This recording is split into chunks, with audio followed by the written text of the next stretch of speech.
প্রধানমন্ত্রী এখন বলেন না, এখন তার ছাত্ররা বলেন, তবে মাঝে মাঝে বলেন সবটা সাথ সবটা বিকাশ। সেটা যে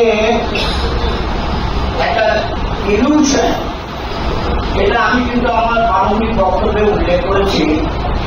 যেখানে 120টা দেশের মধ্যে 55 অনুষ্ঠানে আমরা ছিলাম অতীতে যখন উনি সরকারে আসলেন। আর 2023 সালে আমরা নেমে হয়ে গেলাম 120টা দেশের মধ্যে 111, 55 থেকে 111। তা উনি বলবেন কি করে সে কথা? উনি যে কথা বলতে পারেন না, এটা তো অগ্রবর্তী কখনো প্রধানমন্ত্রী বলতে পারেন। তাই উনি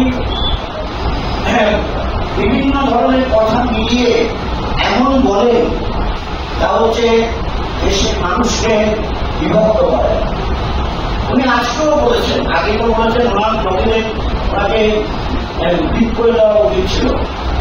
আজকেও উনি বলেছেন যে ওই কৃষ্ণনগরের রাজা তার পরিবারের একজন প্রার্থী হয়েছে, তাকে ইউনাইজ করবার জন্য তিনি আজকেও বলেছেন সেই রাজা তিনি হিন্দুদের রক্ষা করেছেন।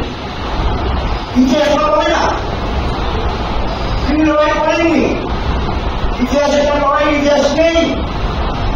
কিন্তু আজকেও বললেন, আগে এগিয়ে খন্ডন হয়েছে কোন কোন টেলিভিশন চ্যানেলে বিশিষ্ট ব্যক্তিদের নিয়ে আলোচনা করা হয়েছে, তার মধ্যে বলেছেন যে এটা অনৈতিহাসিক। আজকে ওই অনৈতিহাসিক কথা বলেছেন। কথাটা বলতে পারতেন, সেটা বলতে পারতেন, সত্যিকারের প্রতিমান করছিল।